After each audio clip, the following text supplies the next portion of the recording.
The Great Migration between 1915 and 1970, when over 6 million African Americans moved from the southern states to the north, is one of the most dramatic movements of people within the United States that has ever occurred. Understanding the African American Great Migration may help to explain difficult family history research issues that occur when an individual seems to appear suddenly in the north or disappear suddenly from the south. The social, economic, and cultural effects of the movement of over 6 million people within the United States because of systematic discrimination should not and cannot be ignored by historians and genealogists. This is part 5 of a series of 6 videos designed as a supplement to a 1-hour class at RootsTech 2023. There is also a text handout to the live presentation and the 6 videos that contains links to all the sources cited and an extensive bibliography. The presentation and this video series focus on records from the 1900s, realizing, however, that the most difficult research about enslaved people begins in the 1800s. But success in doing research in the 1800s is predicated on complete and thorough research in the 1900s. I often hear people claim that they have searched everywhere for their ancestors. This statement cannot possibly be true. There are so many types of records scattered across the world that no one person can possibly have searched or even learned about all the records available.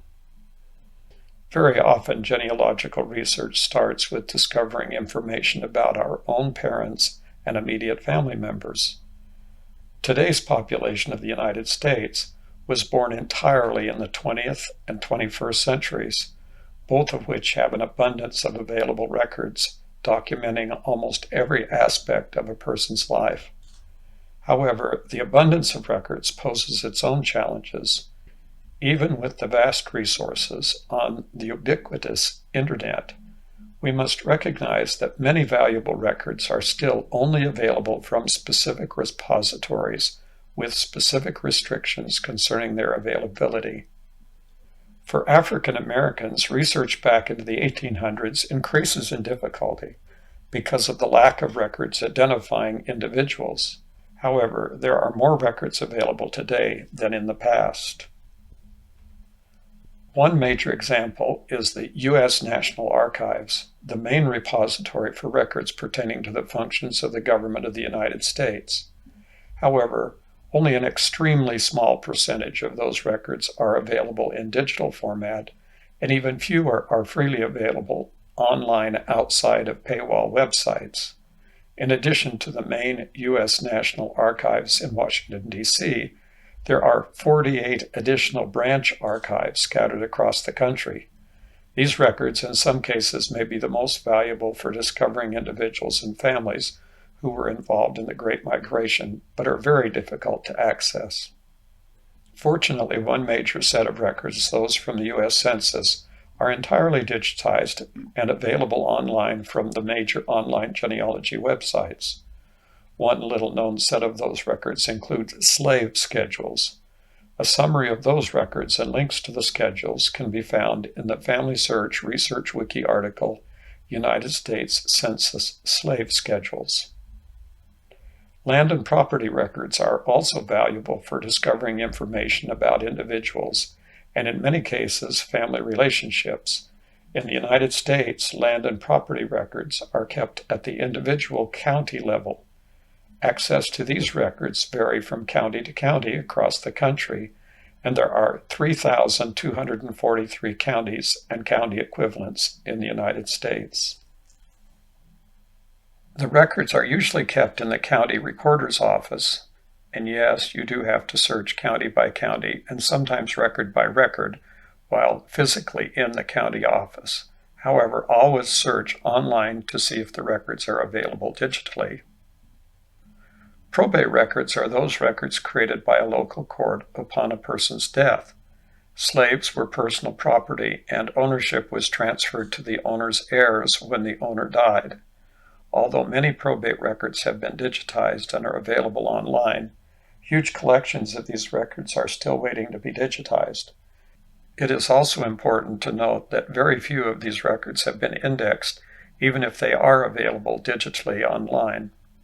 Again, probate records are court records, and researchers need to identify the probate court for each county being researched.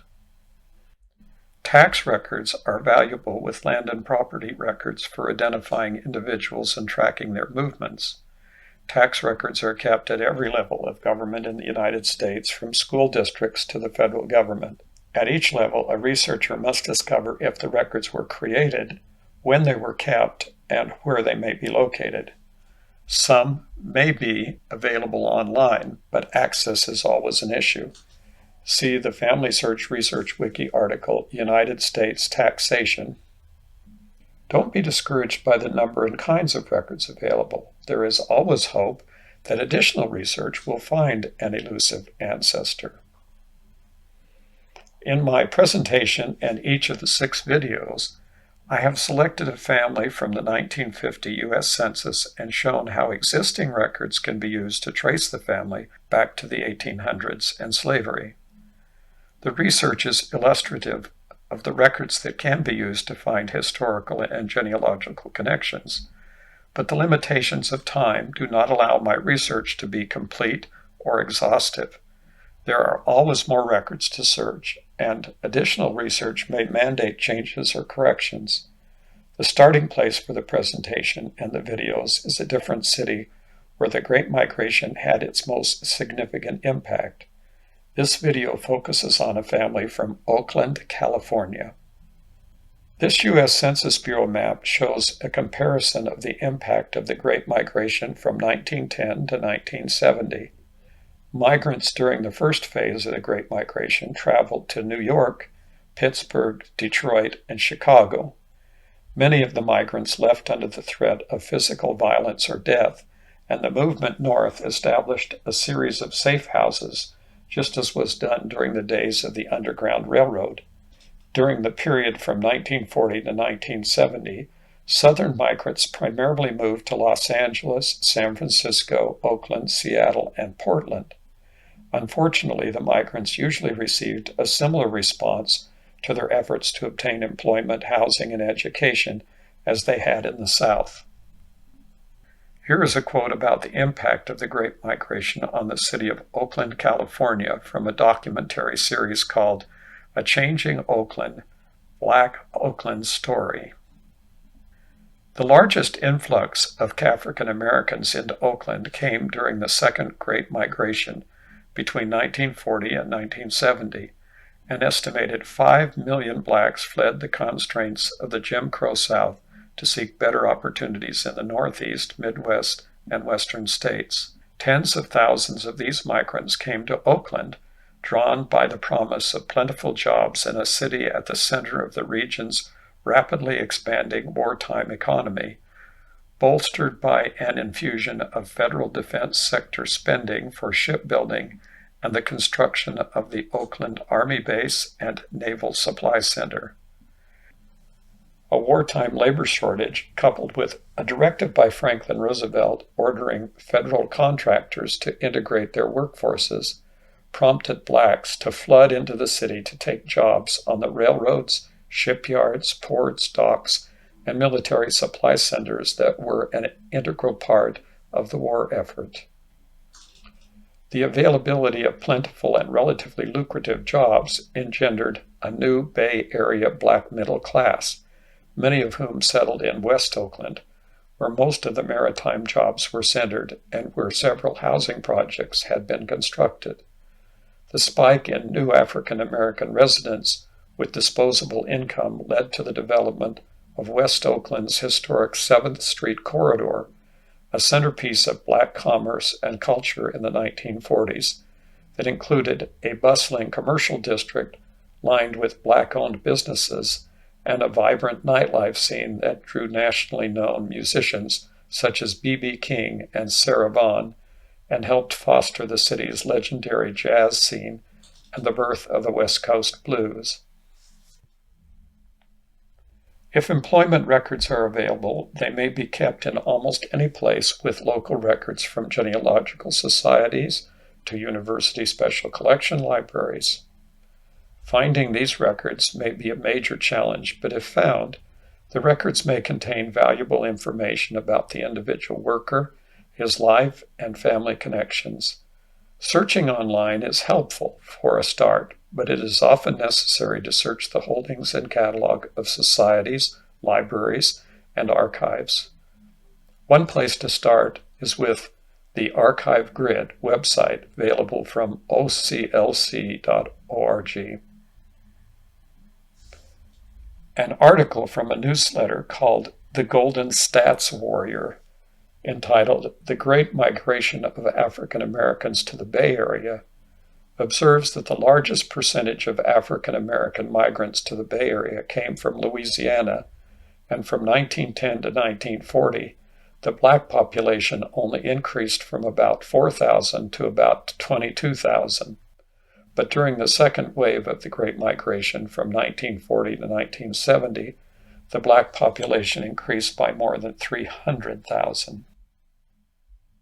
From the 1950 U.S. Census, Henry Turner was born in Louisiana in about 1920. He was living in Oakland, Alameda, California, with his wife Doris, who was born in Arkansas in about 1926, and with a daughter 1 year old. He was employed as a stevedore in the Naval Supply Yard. His address, as shown in the census, is presently under the Nemitz Freeway in Oakland. Here is a screenshot of an existing neighborhood near the Nemitz Freeway.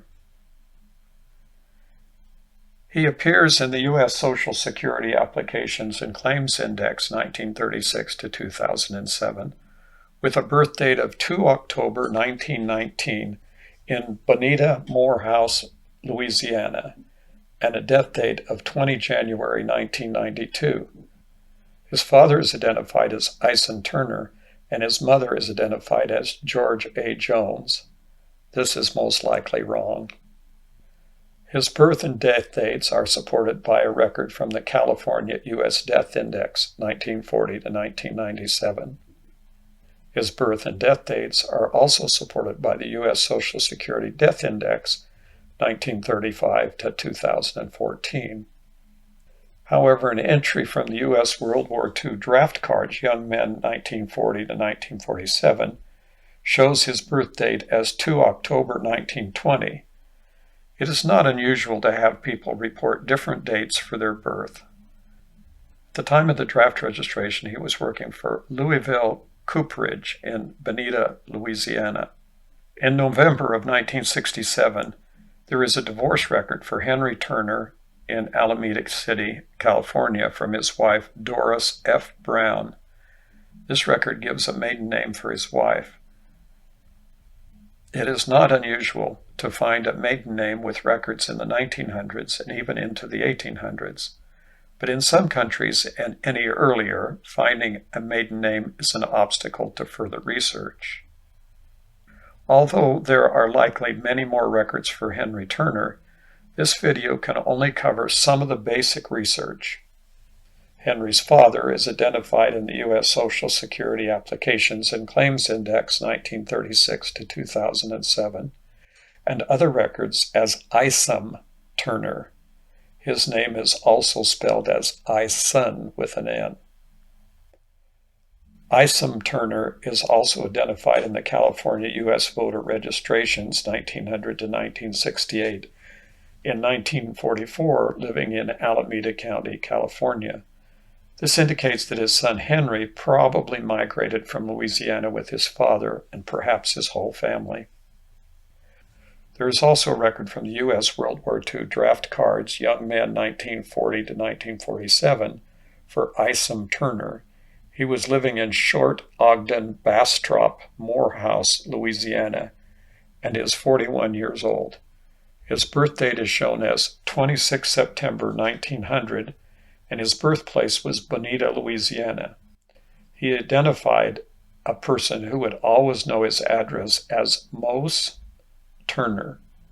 Ison Turner was working for Southern Craft Corporation in Bastrop, Morehouse, Louisiana.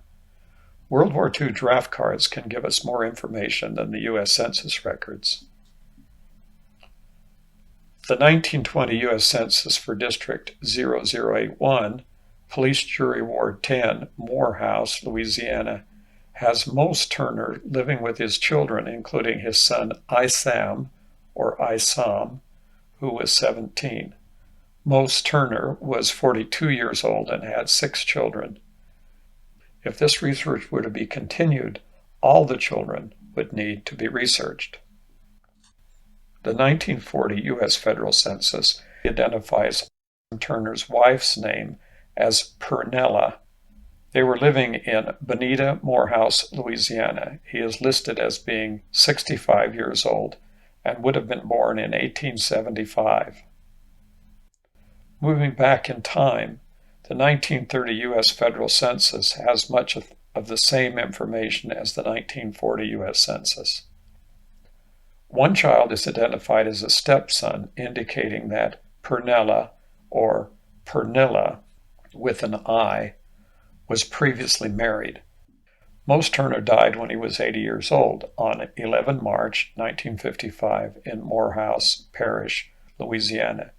His father was an enslaved person. Learning about the Great Migration continues. There is really no end to the research that can be done and the discoveries that can be made. There are always more records. The next video, number 6 in the series, will continue with research about a family beginning in Philadelphia, Pennsylvania. Thanks for watching.